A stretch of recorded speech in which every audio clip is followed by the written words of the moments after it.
നമസ്കാരം, സകലമാന കേരളത്തിലേക്ക് സ്വാഗതം. ആദ്യം പ്രധാന വാർത്തകൾ നോക്കാം. വ്രതശുദ്ധിയിൽ ഇസ്ലാം മത വിശ്വാസികൾ. ഇന്ന് പരിശുദ്ധ റമദാനിലെ ആദ്യ വെള്ളിയാഴ്ച.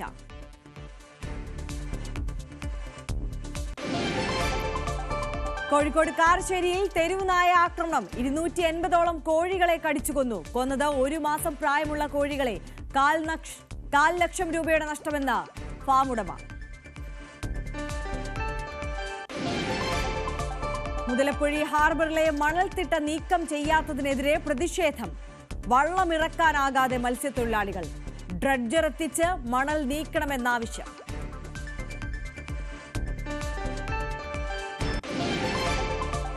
ഇടുക്കി പരുന്തുംപാറയിലെ കയ്യേറ്റ ഭൂമി തിരിച്ചുപിടിക്കും. സബ് കളക്ടറുടെ നേതൃത്വത്തിൽ പ്രത്യേക സംഘത്തെ നിയോഗിച്ചു.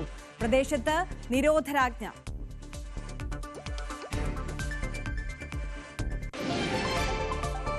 പാലക്കാട് കഞ്ചിക്കോട് പൊതുകുളത്തിൽ മീനുകൾ കൂട്ടത്തോടെ ചത്തുപൊങ്ങി. സമീപത്തെ ഫാക്ടറികളിൽ നിന്ന് രാസമാലിന്യം കലർന്നെന്ന് സംശയം. കുടിവെള്ള സ്രോതസ്സുകളിൽ കലരുമെന്ന ആശങ്ക.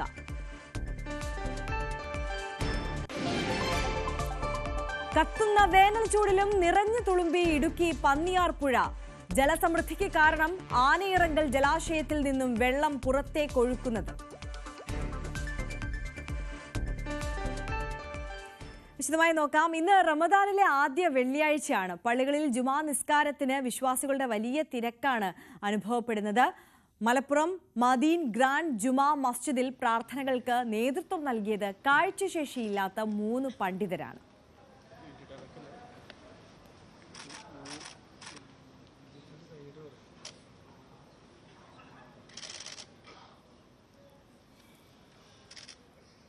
CV അനുമോദ് കൂടുതൽ വിവരങ്ങളുമായി ചേരുകയാണ് നമുക്കിപ്പം മലപ്പുറത്ത് നിന്ന്. അനുമോദ്, ഇന്ന് വിശ്വാസികളെ സംബന്ധിച്ച് ഏറെ പ്രത്യേകതകളുള്ള ദിവസമാണ്. പ്രത്യേക നിസ്കാരങ്ങളൊക്കെയും നടന്നു. മലപ്പുറം മദീൻ ഗ്രാൻഡ് ജുമാ മസ്ജിദിനെ സംബന്ധിച്ച് മറ്റൊരു പ്രത്യേകത കൂടി ഉണ്ടായിരുന്നു ഇന്നത്തെ ചടങ്ങിന്, അല്ലേ?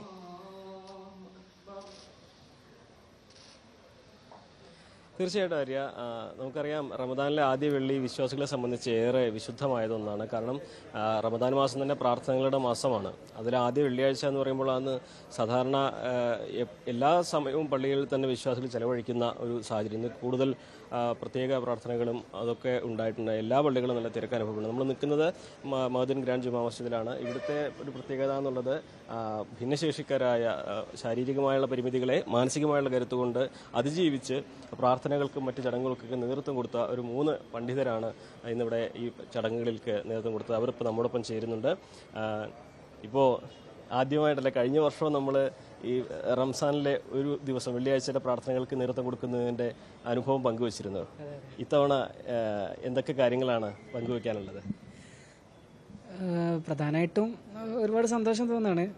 കാരണം വർഷം തോറും ഞങ്ങൾക്കായിട്ട് ഇങ്ങനൊരു അവസരം സ്ഥാപനം ഒരുക്കി തരിക എന്നുള്ളത് അങ്ങേയറ്റം സന്തോഷം നൽകുന്ന കാര്യമാണ്. കാരണം ഞങ്ങൾക്കൊക്കെ പലപ്പോഴും സ്വപ്നത്തിൽ പോലും ചിന്തിക്കാൻ പറ്റാത്ത കാര്യങ്ങളാണ് ഈ ഒരു ഉദ്യമത്തിലൂടെ ഞങ്ങൾക്ക് സാധിക്കണത്. കാരണം എന്താ വെച്ച് കഴിഞ്ഞാൽ, ഇപ്പോൾ ജുമാൻ്റെ മൊത്തം കാര്യങ്ങൾ ഒരു വെള്ളിയാഴ്ച പ്രാർത്ഥനയിൽ എന്തൊക്കെ ചെയ്യണോ അതൊക്കെ ഞങ്ങൾക്ക് ഏൽപ്പിച്ചിരിക്കുകയാണ്. അപ്പോൾ അങ്ങനെയുള്ളൊരു അവസരം തന്നതിൽ സ്ഥാപനത്തോടും ബഹുമാനപ്പെട്ട ഉസ്താദ് സയ്യിദ് ഇബ്രാഹിം ഖലീൽ ബുഖാരി തങ്ങൾ ഉസ്താദിനോടും. ശരിക്കും നമ്മളിങ്ങനെയൊക്കെ ചെയ്യുമ്പോൾ എത്രമാത്രം ഒരു ആത്മവിശ്വാസമാണ് തോന്നുന്നത്? ചോദ്യം, അതായത് സാധാരണ നമ്മൾ കാഴ്ചശേഷിയില്ലെന്ന് പറഞ്ഞ് പലരും മാറ്റി നിർത്തുന്ന ഒരു സാഹചര്യമൊക്കെ ജീവിതത്തിൽ ഉണ്ടായിട്ടുണ്ടാവും. പക്ഷെ അവിടെ നിന്നും ഇത്രയും അധികം ആളുകൾ പ്രാർത്ഥനകൾക്ക് വരുമ്പോൾ ആ പ്രാർത്ഥനകൾക്ക് നേതൃത്വം കൊടുക്കുക എന്നുള്ളത് ജീവിതത്തിൽ തന്നെ വലിയൊരു ആത്മവിശ്വാസം കിട്ടുന്ന അല്ലെങ്കിൽ ചെയ്യുന്നതായിട്ട് തോന്നുന്നുണ്ടോ? തീർച്ചയായിട്ടും. ഇത് ഇത്രയൊരു ജനക്കൂട്ടത്തെ ഫേസ് ചെയ്യാനുള്ള ഒരു അവസരം കിട്ടുക എന്നുള്ളതും, അതുപോലെ അതും റമദാനിലെ ആദ്യത്തെ വെള്ളിയാഴ്ചയിലെ മുസ്ലിങ്ങൾ ഏറ്റവും പ്രാധാന്യം നൽകുന്ന ഒരു ദിവസത്തിൽ ഇത്തരം അവസരം ഞങ്ങൾക്ക് കിട്ടുക എന്നുള്ളതൊക്കെ ഒരുപാട് കോൺഫിഡൻസ് നൽകുന്നൊരു കാര്യമാണ്. ഒരുപാട് ആത്മവിശ്വാസം വർദ്ധിപ്പിക്കുന്നൊരു കാര്യം. ഇന്ന് പ്രാർത്ഥനയ്ക്ക് മുമ്പുള്ള ഒരു കർമ്മമായ മഹേശ്വരയും പിന്നെ ബാങ്കും ആണ് ഉണ്ടായിരുന്നത്. ആദ്യമായിട്ടല്ലോ മുമ്പ് ചെയ്തിട്ടില്ല? അല്ല, കഴിഞ്ഞ വർഷം ഉണ്ടായിരുന്നു. എനിക്ക് ഓർമ്മയുണ്ട് കഴിഞ്ഞ വർഷം നമ്മൾ സംസാരിച്ചത്. അതെ അതെ. ഇപ്പോൾ ഓരോ വർഷം കഴിയുന്തോറും നമുക്ക് കൂടുതൽ അവസരങ്ങൾ വരുന്നു, നമ്മളെ ചേർത്ത് നിർത്തുന്നു. എന്താണ് ഈ റമദാനിൽ ഇത് പങ്കുവയ്ക്കാനുള്ളത്? അൽഹംദുലില്ലാ, വളരെയധികം സന്തോഷം തോന്നുകയാണ്. കാരണം നമ്മുടെ സ്ഥാപനങ്ങളിപ്പോൾ വർഷം തോറും നമുക്ക് ഇങ്ങനെയുള്ള ധാരാളം അവസരങ്ങൾ നൽകുന്നു എന്നതാണ്. ആ അവസരം നൽകുന്നതിലൂടെ നമ്മളെപ്പോലെ ഇപ്പോൾ സമൂഹത്തിൽ നമ്മളെപ്പോലുള്ളവരെ പലപ്പോഴും താഴ്ത്തിക്കെട്ടാറുണ്ട്. ഈ അവസരങ്ങളിലൊക്കെ നമ്മളെ ചേർത്ത് പിടിക്കുകയും നമുക്കിങ്ങനെയുള്ള അവസരങ്ങൾ നൽകുകയും നമ്മളെല്ലാ നിലക്കും ഉയർന്നവരാണ്, നമുക്കെല്ലാത്തിലും എല്ലാ കാര്യങ്ങളും നമുക്ക് ചെയ്യാൻ കഴിയും എന്ന് തെളിയിക്കുന്ന, നമുക്കൊരു ആത്മവിശ്വാസം നൽകുന്ന ഒരു അവസരമാണ് ഇത്. ഈ അവസരം തന്ന സ്ഥാപനത്തിനും അതേപോലെ ബഹുമാനപ്പെട്ട ഷെയ്ഖുന ബദർ സാദാത്ത് സയ്യിദ് ഇബ്രാഹിം അൽ ഖലീൽ ബുഖാരി തങ്ങൾക്കും ഇതിനു പിന്നിൽ പ്രവർത്തിച്ച എല്ലാ ഭാരവാഹികൾക്കും. ഒരാൾ കൂടി ചേരുന്നുണ്ട്. ഈ പ്രാർത്ഥനയ്ക്ക് ശേഷമുള്ള പ്രഭാഷണം താങ്കളല്ലേ ആയിരുന്നു അല്ലേ? എന്തൊക്കെ സന്ദേശമാണ്, എന്തെല്ലാം കാര്യങ്ങളാണ് ഈ പ്രഭാഷണത്തിൽ സന്ദേശമായിട്ട് നൽകിയിരുന്നത്? സന്ദേശം എന്ന് കഴിഞ്ഞാൽ നമ്മുടെ ഒന്നാമത് പ്രധാനമായിട്ടും നമ്മുടെ റമദാനുമായി ബന്ധപ്പെട്ടുള്ള എന്തൊക്കെയാണ് റമദാനിൻ്റെ പവിത്രതകളും മറ്റുമായിട്ടുള്ളതാണ് കൂടുതലും. പിന്നെ സൈഡിൽ സമകാലികമായി ബന്ധപ്പെട്ടുള്ള ഇപ്പോൾ സമൂഹത്തിൽ നടമാടിക്കൊണ്ടിരിക്കുന്ന നമ്മുടെ ലഹരി ഉപഭോഗം ഇപ്പോൾ സമൂഹത്തിൽ നല്ല രീതിയിൽ തന്നെ വ്യാപിച്ചുകൊണ്ടിരിക്കുകയാണ്. അപ്പോൾ അതിനായിട്ടുള്ള ബേസ് ആയിട്ടുള്ളൊരു രീതിയിലാണ് ചെറിയ പ്രഭാഷണമാണ്. അതാണ് വലിയ സന്തോഷം തോന്നുന്നു അല്ലേ? വലിയ സന്തോഷം തോന്നുന്നുണ്ട് ഇങ്ങനെ ഒരു അവസരം കിട്ടുമ്പോൾ അല്ലേ? കാരണം നമ്മൾ ഇത്രത്തോളം പല സ്ഥലത്തും ഇങ്ങനെയുള്ള ഭിന്നശേഷിക്കാരെ പാർശ്വവൽക്കരിക്കപ്പെടുകയാണ് ചെയ്യാറുള്ളത്. പക്ഷേ ഇങ്ങനെയുള്ള ഓരോ അവസരങ്ങൾ നമുക്ക് തരുമ്പോൾ, പ്രത്യേകിച്ച് നമ്മൾ ഉസ്താദിനെ ഉസ്താദിനെ നമ്മൾ പറയാനുണ്ട്. കാരണം നമ്മുടെ പ്രസ്ഥാനത്തിൻ്റെ നേതാക്കളും പല ആളുകളും പല ഉസ്താദുമാരും പല നേതാക്കളും ഭിന്നശേഷിക്കാരെ കൈപിടിച്ച് ഉയർത്തണമെന്ന് ഒരു വാക്കിൽ മാത്രം ഒതുക്കുകയാണെങ്കിൽ ഇങ്ങനെയുള്ള ഈ പ്രസ്ഥാനത്തിൻ്റെ നേതാക്കൾ അത് കാണിച്ചു കൊടുക്കുകയാണ് ചെയ്തിട്ടുള്ളത്. ഞാൻ അങ്ങയിലേക്ക് എത്താം. ഇപ്പോൾ നമുക്ക് ഒരു തരത്തിലും മാറ്റി നിർത്തേണ്ടവരല്ല, ചേർത്ത് നിർത്തേണ്ടവരെന്ന വലിയൊരു സന്ദേശം നൽകുകയാണ്. റമദാനിലെ ജുമാനുസ്കാരം, പൊതുവെ ജുമാനുസ്കാരങ്ങൾക്ക് നേതൃത്വം വഹിക്കുന്നവർ പ്രമുഖരായ പണ്ഡിതന്മാരാണ്. റമദാനിലെ ജുമാനുസ്കാരങ്ങൾക്ക് നേതൃത്വം വഹിക്കുന്നവർ വലിയ പണ്ഡിതന്മാരും പ്രമുഖരുമായുള്ളവരാണ് എല്ലായിടത്തും. വിശുദ്ധ ഹറമിലെ മക്കയിലും മദീനത്തൊക്കെ അവിടുത്തെ ഇമാമുമാരുടെ കൂട്ടത്തിലെ ഏറ്റവും ഉയർന്നവരാണ് റമദാനിലെ ജുമാനുസ്കാരങ്ങൾക്ക് നേതൃത്വം വഹിക്കാറ്. അതേപോലെ റമദാനിലെ ആദ്യ ജുമാക്ക് മഅദിനിൽ ഭിന്നശേഷിക്കാർ നേതൃത്വം നൽകട്ടെ എന്ന് മഅദിൻ ചെയർമാൻ സയ്യിദ് ഇബ്രാഹിം അൽ ഖലീൽ ബുഖാരി തങ്ങൾ തീരുമാനമെടുക്കുന്നത് ഈ സമൂഹത്തിന് അല്ലെങ്കിൽ ഭിന്നശേഷിക്കാർക്ക് ഇതിനൊക്കെ സാധിക്കും എന്നുള്ളത് സമൂഹം മനസ്സിലാക്കാനും സമൂഹം അത് ഏറ്റെടുക്കാനും കൂടിയാണ്. ആ രൂപത്തിൽ ഇവരെ വർഷങ്ങളോളം പരിശീലനങ്ങളും മതവിദ്യാഭ്യാസമൊക്കെ കൊടുത്ത് വളർത്തിയെടുത്ത് ഇന്ന് നമ്മൾ കണ്ടതാണ് അവരുടെ ഖുതുബയും പ്രസംഗവും അതുപോലെ തന്നെ നിസ്കാരത്തിൻ്റെ നേതൃത്വവും ദുആയും മാശറയും എല്ലാം അവർ സുന്ദരമായിട്ട് നിർവഹിക്കാൻ പറ്റുന്ന രൂപത്തിൽ അവരെ രൂപപ്പെടുത്തിയെടുത്തതിന് ശേഷം ആണ് ഇന്നും ഒക്കെ നമ്മളിത് കണ്ടത്. ഇതേപോലെ വിദ്യാഭ്യാസ മേഖലയിലും JRFും നെറ്റും ഇതുപോലെ പ്രൊഫസർമാരായിട്ടും പല രൂപത്തിൽ ഈ ഭിന്നശേഷിക്കാർ ഉയർന്നു വരുന്ന ഒരു ചിത്രം അതിനുമായിട്ട് ബന്ധപ്പെട്ട കഴിഞ്ഞ മാസങ്ങളിലും വർഷങ്ങളിലും നമ്മൾ കണ്ടു.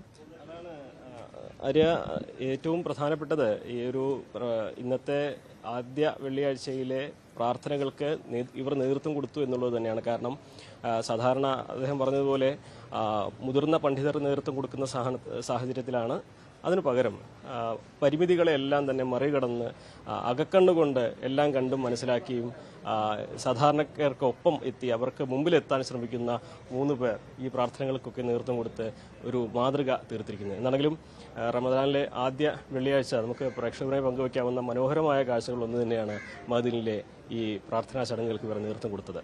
ആര്യ, തീർച്ചയായും അനുമോദ് സൂചിപ്പിച്ചതുപോലെ തന്നെ നല്ലൊരു കാഴ്ചയാണ് മലപ്പുറത്ത് നിന്ന് അനുമോദ് നമുക്കായി കാട്ടിത്തന്നത്. ഇനിയും ഇത്തരം നല്ല കാഴ്ചകളുണ്ട്, അതിലേക്കാണ് പോകുന്നത്. ഇസ്ലാം മത വിശ്വാസികൾക്ക് നോമ്പ് കാലമാണിത്, നമുക്കറിയാം. ഈ തിരക്കുള്ള കാലത്ത് യാത്രകളിലും മറ്റുമായി തിരക്കിലായവർക്ക് നോമ്പ് തുറക്കാൻ സൗകര്യമൊരുക്കിയിരിക്കുകയാണ് പട്ടാമ്പിയിലെ SYS. ഇതുവഴി കടന്നു പോകുന്നവർക്ക് നോമ്പുതുറ കിറ്റുകളും നൽകുന്നുണ്ട്. ഇക്കുറിയും പതിവ് തെറ്റിച്ചില്ല. വഴിയാത്രക്കാർക്ക് നോമ്പുതുറയ്ക്ക് സൗകര്യമൊരുക്കുകയാണ് SYS. പട്ടാമ്പി സോൺ കമ്മിറ്റിയുടെ നേതൃത്വത്തിൽ ഒരുക്കിയ ഇഫ്താർ ഖൈമ വഴിയാണ് നോമ്പുതുറക്കുള്ള ഭക്ഷണപാനീയങ്ങൾ വിതരണം ചെയ്യുന്നത്. ബസ് യാത്രക്കാർക്കും ദീർഘദൂര ലോറി ഡ്രൈവർമാർക്കുമൊക്കെ ഇത് ഏറെ സഹായകരമാണ്. ഓരോ ദിവസവും 200ഓളം ആളുകൾക്കാണ് SYSന്റെ ഈ ഒരു ഇഫ്താർ ഖൈമ വഴി നോമ്പ് തുറക്കുവാൻ കഴിയുന്നത്. ഈ ഒരു പദ്ധതി ഈ നോമ്പ് മാസം മുഴുവൻ പട്ടാമ്പിയിലൂടെ യാത്ര ചെയ്യുന്ന എല്ലാ ആളുകൾക്കും നോമ്പ് തുറക്കാൻ വേണ്ടി SYSന്റെ സാമൂഹിക ഡയറക്ടറേറ്റിന് കീഴിൽ സംവിധാനിച്ച ഇഫ്താർ ഖൈമ ഇവിടെ പ്രവർത്തിക്കും. ഇതുമായി സഹകരിക്കുന്ന എല്ലാവർക്കും എല്ലാവിധ നന്ദികളും അറിയിക്കുന്നു. ഇഫ്താർ ഖൈമയിൽ തെരഞ്ഞെടുക്കപ്പെട്ട യൂണിറ്റുകളിൽ നിന്നുള്ള പ്രവർത്തകർ തയ്യാറാക്കിയ വിഭവങ്ങളാണ് നൽകുന്നത്. വിശുദ്ധ റമദാൻ ആത്മവിശുദ്ധിക്ക് എന്ന ക്യാമ്പയിന്റെ ഭാഗമായി കൂടിയാണ് പാതയോരങ്ങളിൽ ഇഫ്താർ ഖൈമകൾ ഒരുക്കിയുള്ള നോമ്പുതുറ. ന്യൂസ് 18 പാലക്കാട്. കോഴിക്കോട് കാരശ്ശേരിയിൽ തെരുവുനായ ആക്രമണം. 280ഓളം കോഴികളെ കടിച്ചുകൊന്നു. 1/4 ലക്ഷത്തോളം രൂപയുടെ നഷ്ടമുണ്ടായതായി ഫാം ഉടമ പറഞ്ഞു. പുലർച്ചെ 4 മണിയോടെ കോഴികളുടെ ശബ്ദം കേട്ട് നോക്കവെയാണ് തെരുവു നായ്ക്കൾ ആക്രമിക്കുന്നത് കണ്ടത്. അപ്പോഴേക്കും കൂട്ടിലുണ്ടായിരുന്ന 300-ൽ 280 എണ്ണവും ചത്തു. 5 നായ്ക്കൾ ചേർന്നാണ് ആക്രമിച്ചത്. 300ഓളം കോഴികൾ ഉണ്ടായിരുന്നു. അതിൽ 250ഓളം തെരുവുനായകൾ കൊന്നു. ബാക്കി 280 ഉണ്ട്. 20 എണ്ണോളം ബാക്കിയേ ഉള്ളൂ. ഗ്രാമശ്രീ ഇനത്തിൽപ്പെട്ട 1 മാസം പ്രായമുള്ള കോഴികളെയാണ് കൊന്നത്. 1/4 ലക്ഷത്തോളം രൂപയുടെ നഷ്ടമുണ്ടായെന്നാണ് ഉടമ പറയുന്നത്. ഏകദേശം ഒരു 1/4 ലക്ഷം രൂപയോളം നമുക്ക് ഇതിൽ നഷ്ടം വന്നിട്ടുണ്ട്. 2.5 മാസം ആകുമ്പോൾ നമ്മൾ കൊടുക്കണം എന്ന് വിചാരിച്ചിരിക്കുകയായിരുന്നു. പിടിക്കോയി കുറച്ചാകുമ്പോഴത്തേനും ഒരു 300 രൂപ രീതിയിൽ കൊടുക്കാനുള്ള രീതിയിലായിരുന്നു. പ്രദേശത്ത് തെരുവുനായ ശല്യവും രൂക്ഷമാണ്. പകൽ സമയങ്ങളിൽ പോലും തെരുവുനായ കോഴികളെ കൊണ്ടുപോകാറുണ്ടെന്ന് നാട്ടുകാർ പറയുന്നു. ന്യൂസ് 18 കാരശ്ശേരി. ഇടുക്കിയിൽ പെരുന്തേനീച്ചയുടെ കുത്തേറ്റ് ചികിത്സയിലായിരുന്ന തൊഴിലാളി മരിച്ചു. ഉടുമ്പൻചോല ആട്ടുപാറ സ്വദേശി സുബ്രഹ്മണിയാണ് മരിച്ചത്. ഈ മാസം 1-നായിരുന്നു സുബ്രഹ്മണിക്ക് പെരുന്തേനീച്ചയുടെ കുത്തേറ്റത്. വെള്ളം ശേഖരിക്കുന്നതിനിടെ തേനീച്ചക്കൂട്ടം ആക്രമിക്കുകയായിരുന്നു. ബോധരഹിതനായ സുബ്രഹ്മണിയെ രക്ഷിക്കുന്നതിനിടെ മറ്റ് 4 പേർക്കും കുത്തേറ്റിരുന്നു. ഇടുക്കി പരുന്തുംപാറയിൽ സ്വകാര്യ വ്യക്തി കയ്യേറിയ സർക്കാർ ഭൂമി തിരിച്ചു പിടിക്കാൻ ഇടുക്കി സബ് കളക്ടറുടെ നേതൃത്വത്തിൽ പ്രത്യേക സംഘത്തെ നിയോഗിച്ചു. ഒപ്പം 3 വില്ലേജുകളിലെ 5 സർവേ നമ്പറുകളിൽ ഉൾപ്പെടുന്ന ഭൂമിയിൽ ഇന്നലെ അർദ്ധരാത്രി മുതൽ മെയ് മാസം വരെ നിരോധനാജ്ഞയും പ്രഖ്യാപിച്ചു. പീരുമേട് താലൂക്കിലെ 3 വില്ലേജുകളിൽ 5 സർവേ നമ്പറുകളിലുള്ള ഇടങ്ങളിലാണ് നിരോധനാജ്ഞ പ്രഖ്യാപിച്ചത്. പരുന്തുംപാറ കയ്യേറ്റം നടന്ന പീരുമേട്, മഞ്ചുമല വില്ലേജുകളിലെയും കയ്യേറ്റങ്ങൾ ഏറെയുള്ള വാഗമണ്ണിലെയും 5 സർവേ നമ്പറുകളിലാണ് ഉത്തരവ് ബാധകമാകുക. പീരുമേട് വില്ലേജിലെ 534, മഞ്ചുമലയിലെ 441, വാഗമൺ വില്ലേജിലെ 724, 813, 896 എന്നീ സർവേ നമ്പറുകളിലുള്ള സ്ഥലങ്ങളിലാണ് നിരോധനാജ്ഞ നിലവിൽ വന്നത്. മെയ് 2 അർദ്ധരാത്രി വരെ നിരോധനാജ്ഞ തുടരും. പരുന്തുംപാറയിലെ കയ്യേറ്റത്തിനെതിരെ വിവിധ രാഷ്ട്രീയ പാർട്ടികൾ പ്രതിഷേധ പരിപാടികൾ പ്രഖ്യാപിച്ചിട്ടുണ്ട്. സംഘർഷ സാധ്യത കണക്കിലെടുത്താണ് തീരുമാനം. പ്രദേശത്തെ ക്രമസമാധാന സ്ഥിതി കൈകാര്യം ചെയ്യുന്നതിന് പീരുമേട് തഹസിൽദാർ സീമ ജോസഫിനെ എക്സിക്യൂട്ടീവ് മജിസ്ട്രേറ്ററായും നിയോഗിച്ചിട്ടുണ്ട്. സർക്കാർ ഭൂമിയിലെ കയ്യേറ്റങ്ങൾ ഒഴിപ്പിക്കുന്നതിന് സബ് കളക്ടറുടെ നേതൃത്വത്തിൽ 15 അംഗ സംഘത്തെയും നിയോഗിച്ചു. പീരുമേട് താലൂക്കിൽ ഇതുവരെ പ്രവർത്തിച്ചിട്ടില്ലാത്ത ഉദ്യോഗസ്ഥരെയാണ് സംഘത്തിൽ ഉൾപ്പെടുത്തിയിട്ടുള്ളത്. ന്യൂസ് 18 ഇടുക്കി. ഇടുക്കി ഇരട്ടയാറിൽ പട്ടയഭൂമിയിൽ നിന്ന് അനധികൃതമായി മുറിച്ചു കടത്തിയ തേക്കിൻ തടികൾ പിടികൂടി. വാഹന പരിശോധനയ്ക്കിടെ ചേറ്റുകുഴിക്ക് സമീപത്ത് വെച്ചാണ് തടിയും കടത്താൻ ഉപയോഗിച്ച വാഹനവും പിടിച്ചത്. വനംവകുപ്പിന് കൈമാറിയിട്ടുണ്ട് തടിയും വാഹനവും. തടി മുറിച്ച് 16 കഷ്ണങ്ങളാക്കി വാഹനത്തിൽ കടത്തുകയായിരുന്നു. 1 ലക്ഷത്തിലധികം രൂപ വില വരുമെന്നാണ് വനംവകുപ്പിന്റെ നിഗമനം. കമ്പംമെട്ട് പോലീസാണ് പിടികൂടിയത്. പാലക്കാട് കഞ്ചിക്കോട് പൊതുകുളത്തിൽ മീനുകൾ കൂട്ടത്തോടെ ചത്തുപൊങ്ങി. വെള്ളത്തിൽ രാസമാലിന്യം കലർന്നതാണ് മീനുകൾ ചാകാനിടയാക്കിയതെന്നാണ് സംശയം. വ്യവസായ മേഖലയിലെ പൊതുകുളത്തിലാണ് മീനുകൾ കൂട്ടത്തോടെ ചത്തുപൊങ്ങിയത്. ഇവിടത്തെ ഫാക്ടറികളിൽ നിന്നുള്ള മാലിന്യം കലർന്നതാണ് മീനുകൾ ചാകാൻ കാരണമെന്നാണ് നിഗമനം.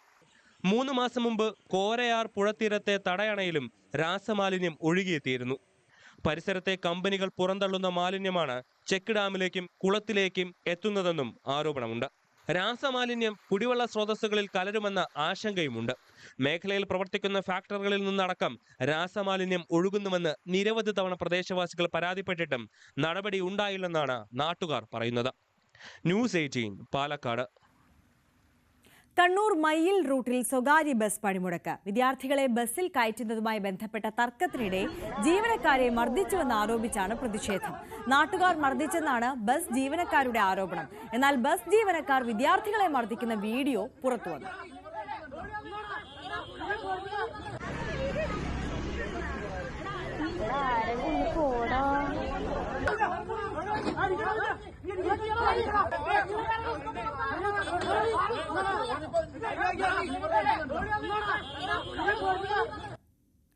ഇടുക്കിയിലെ തദ്ദേശ സ്ഥാപനങ്ങളുടെ പദ്ധതി നിർവഹണത്തിൽ വീഴ്ചയെന്ന് BJP. കുറ്റക്കാർക്കെതിരെ നടപടി വേണമെന്നും BJP south zone president VC Varghese ആവശ്യപ്പെട്ടു.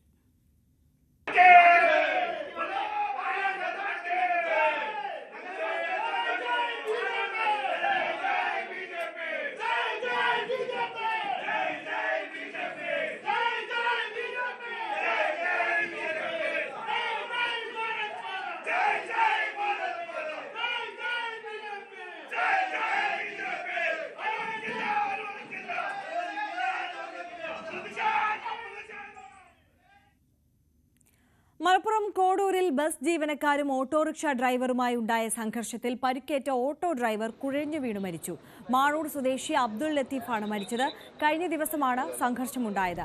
ഇതിന്റെ ദൃശ്യങ്ങൾ സമൂഹ മാധ്യമങ്ങളിലടക്കം വ്യാപകമായി പ്രചരിച്ചിരുന്നു.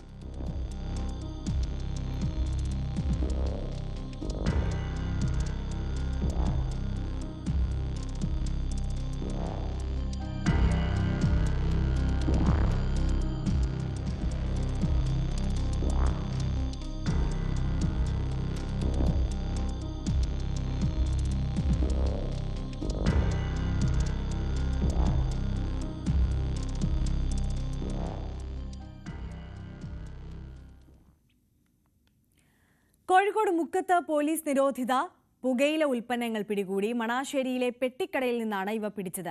നിരവധി വിദ്യാഭ്യാസ സ്ഥാപനങ്ങൾ മേഖലയിൽ പ്രവർത്തിക്കുന്നുണ്ട്. രഹസ്യ വിവരത്തെ തുടർന്നായിരുന്നു പരിശോധന.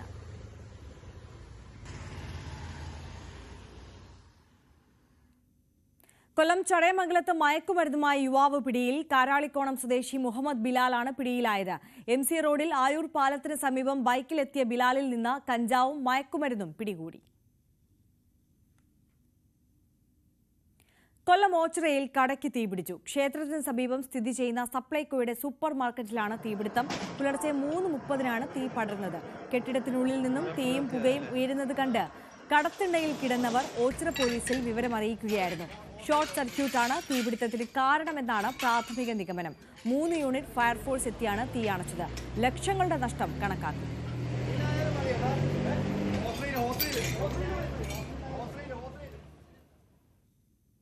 കൊല്ലം SN കോളേജിൽ അന്താരാഷ്ട്ര വനിതാ ദിനത്തോടനുബന്ധിച്ച് കൂടുന്ന കുറ്റകൃത്യങ്ങളും വാർത്താമാധ്യമങ്ങളുടെ സ്വാധീനവും എന്ന വിഷയത്തിൽ പ്രത്യേക ചർച്ചയും വിദ്യാർത്ഥികളുമായി സംവാദവും സംഘടിപ്പിച്ചു. News 18 deputy news editor Aparna Kurup മുഖ്യപ്രഭാഷണം നടത്തി. പ്രിൻസിപ്പൽ ഡോക്ടർ SV മനോജ്, അധ്യാപകരായ ഡോക്ടർ ഇന്ദുവാർ, ഡോക്ടർ ജയശ്രീ KS തുടങ്ങിയവർ ചർച്ചയ്ക്ക് നേതൃത്വം നൽകി. SN കോളേജിലെ വിമൻ സ്റ്റഡി യൂണിറ്റിന്റെ നേതൃത്വത്തിലായിരുന്നു പരിപാടി.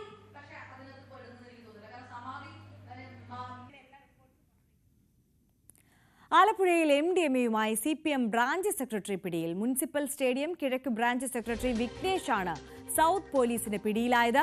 ഹരിപ്പാട് നിന്ന് പിടികൂടിയ ആൾ നൽകിയ വിവരത്തിന്റെ അടിസ്ഥാനത്തിൽ നടത്തിയ പരിശോധനയിലാണ് MDMAയുമായി വിഘ്നേഷ് പിടിയിലായത്. ശരണ്യ സ്നേഹജൻ വിവരങ്ങളുമായി ചേരുകയാണ്. ശരണ്യ, CPMന്റെ ബ്രാഞ്ച് സെക്രട്ടറിയാണ് MDMAയുമായി ഇത്തരത്തിൽ പിടിയിലായിരിക്കുന്നത്. എങ്ങനെയാണ് വിശദാംശങ്ങൾ?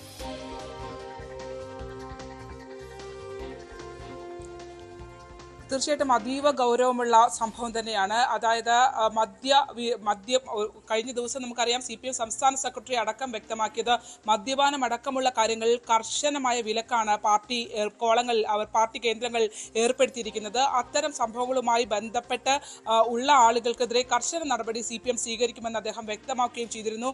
അങ്ങനെ ഒരു നിലപാട് പാർട്ടി സ്വീകരിക്കുന്നതിനിടയിലാണ് ഇപ്പോൾ വീണ്ടും ആലപ്പുഴയിൽ ലഹരിയുമായി ബന്ധപ്പെട്ട പുതിയ പ്രശ്നം തലപൊക്കിയിരിക്കുന്നത്.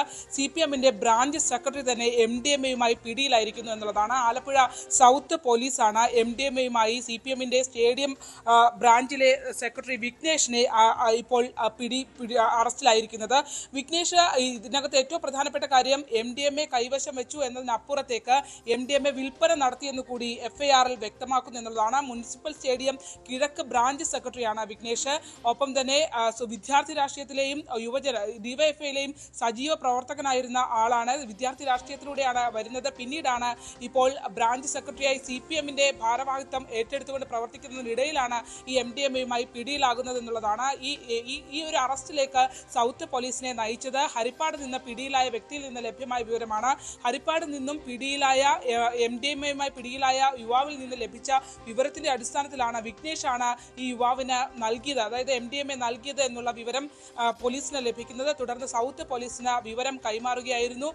സൗത്ത് പോലീസിൽ ഈ ലഭിച്ച വിവരത്തിന്റെ അടിസ്ഥാനത്തിൽ നടത്തിയ സെർച്ചിൽ മുനിസിപ്പൽ സ്റ്റേഡിയത്തിന്റെ ഭാഗത്ത് നിന്ന് വിഘ്നേഷിനെ അവർ കസ്റ്റഡിയിൽ എടുക്കുകയായിരുന്നു. തുടർന്ന് നടത്തിയ പരിശോധനയിലാണ് പോക്കറ്റിൽ പ്ലാസ്റ്റിക് കവറിൽ MDMA കണ്ടെത്തിയത്. ഒപ്പം തന്നെ ഒഴിഞ്ഞ 4 സിറിഞ്ചുകളും കയ്യിൽ ഉണ്ടായിരുന്നു എന്നുള്ളതാണ് വ്യക്തമാക്കിയത്. മാത്രമല്ല FIRൽ ഇക്കാര്യം സൂചിപ്പിച്ചിരിക്കുന്നത് ഇയാൾ ഈ ലഹരി വിൽപ്പന നടത്തുക കൂടി ചെയ്തിരുന്നു എന്നുള്ള വിവരം കൂടിയാണ് FIRൽ രേഖപ്പെടുത്തിയിരുന്നത്. അതായത് മയക്കുമരുന്ന് ഉപയോഗത്തിനൊപ്പം തന്നെ ഈ MDMA വിൽപ്പന നടത്തുന്നു എന്നുള്ള കാര്യം കൂടിയാണ് പോലീസ് സ്ഥിരീകരിക്കുകയും ചെയ്യുന്നത്. അതീവ രഹസ്യമായി കഴിഞ്ഞ ദിവസമാണ് ഈ സംഭവം ഇയാൾ പിടിയിലാകുന്നത്. പക്ഷേ ക്വാണ്ടിറ്റി കുറവാണ് എന്ന് പറഞ്ഞുകൊണ്ട് സ്റ്റേഷൻ ജാമ്യം നൽകി ഈ വിഘ്നേഷിനെ വിടുകയായിരുന്നു എന്നുള്ള വിവരമാണ് നമുക്ക് ലഭ്യമാകുന്നത്. ഒപ്പം തന്നെ ഈ സംഭവവുമായി ബന്ധപ്പെട്ട് നമുക്കറിയാം പുകയില കടത്തുമായി ഒക്കെ ബന്ധപ്പെട്ട് നിരവധി കേസുകൾ ആലപ്പുഴയിൽ CPMവുമായി ബന്ധപ്പെട്ട് ഉണ്ടായിരുന്നു. സംഘടനാ നടപടികളിലേക്കൊക്കെ നീങ്ങിയിരുന്നു. അതിനുശേഷമാണ് ഇപ്പോൾ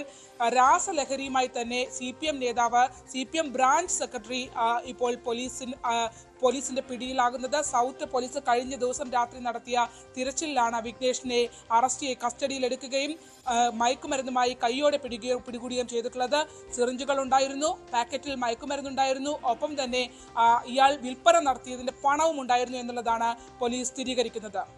തീർച്ചയായും ശരണ്യ സ്നേഹജനാണ് വിവരങ്ങൾ നൽകിയത്. എന്തായാലും ശരണ്യ സൂചിപ്പിച്ചതുപോലെ തന്നെ ഏറെ ഗൗരവമേറിയ ഒരു വിഷയം തന്നെയാണ് ഈ CPMന്റെ ബ്രാഞ്ച് സെക്രട്ടറി ആയിട്ടുള്ള വിഘ്നേഷ് ലഹരി ഉപയോഗിച്ചു എന്നത് മാത്രമല്ല ലഹരി വിൽപ്പന നടത്തിയിരുന്നു എന്നുള്ളത് ഏറെ ഗൗരവതരമായിട്ടുള്ള വിഷയം തന്നെയാണ്. എന്തായാലും ഈ വാർത്തയുടെ വിശദാംശങ്ങൾ സ്പോട്ട് ലൈവിൽ കാണാം.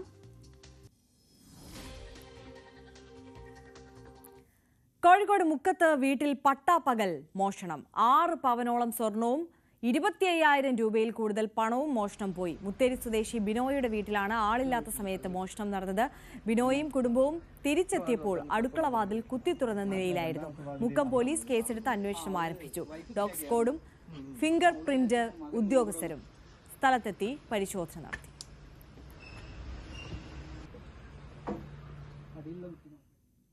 കോഴിക്കോട് കോടഞ്ചേരിയിൽ നിന്ന് കാണാതായ വയോധികയുടെ മൃതദേഹം കണ്ടെത്തി. വലിയകുലി സ്വദേശിനി ജാനകിയാണ് മരിച്ചത്.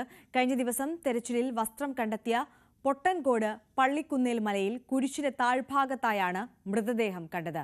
അഴുകിയ നിലയിലായിരുന്നു മൃതദേഹം.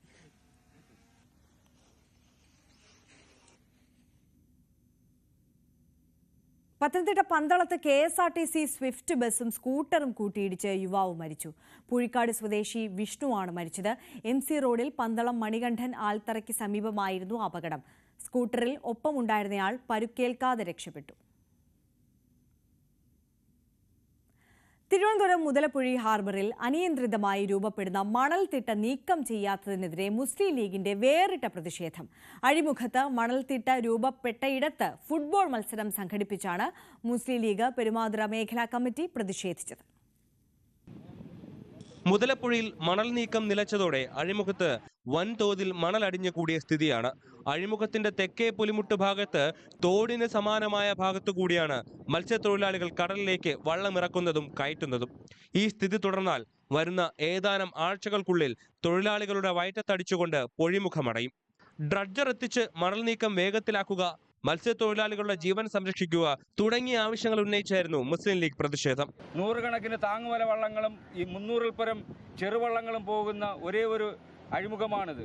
അവിടെ മണൽ മാറ്റാതെ മത്സ്യത്തൊഴിലാളികളെ ദ്രോഹിക്കുന്നതിനെതിരെ മുസ്ലിം ലീഗ് മേഖലാ കമ്മിറ്റി, പെരുമാതുറ മേഖലാ കമ്മിറ്റിയുടെ നേതൃത്വത്തിൽ STUവിൻ്റെ പ്രതിഷേധ പരിപാടിയാണ് മണൽ അടിഞ്ഞുകൂടിയ സ്ഥലത്ത് ഞങ്ങൾ നടത്തുന്ന ഈ ഫുട്ബോൾ മത്സരം. മുസ്ലിം ലീഗ് പെരുമാതുറ മേഖലാ കമ്മിറ്റിയുടെ നേതൃത്വത്തിൽ STU തൊഴിലാളികളാണ് ഫുട്ബോൾ മത്സരത്തിൽ പങ്കെടുത്തത്. ന്യൂസ് 18 തിരുവനന്തപുരം. നോക്കാം സ്വർണം വെള്ളി നിരക്കുകൾ. കവിത ഗോൾഡ് ആൻഡ് ഡയമണ്ട്സ് ഇന്നത്തെ സ്വർണം വെള്ളി നിരക്കുകൾ നിങ്ങൾക്കായി സമർപ്പിക്കുന്നത് Kavitha gold and diamonds. Choose your special. സ്വർണം 22 ക്യാരറ്റ് ഗ്രാമിന് 7,990 രൂപ, പവന് 63,920 രൂപ. സ്വർണം 18 ക്യാരറ്റ് ഗ്രാമിന് 6,590 രൂപ, പവന് 52,720 രൂപ. വെള്ളി ഗ്രാമിന് 108 രൂപ, കിലോഗ്രാമിന് 1,80,000 രൂപ. കവിത ഗോൾഡ് ആൻഡ് ഡയമണ്ട്സ് ഇന്നത്തെ സ്വർണം വെള്ളി നിരക്കുകൾ നിങ്ങൾക്കായി സമർപ്പിച്ചത് Kavitha gold and diamonds. Choose your special. സകലമാന കേരളം പൂർണ്ണമാകുന്നു. ഇടവേളയ്ക്ക് ശേഷം കാണാം സ്പോട്ട് ലൈവ്. ടോം കുര്യാക്കോസ് ചേരും. നമസ്കാരം.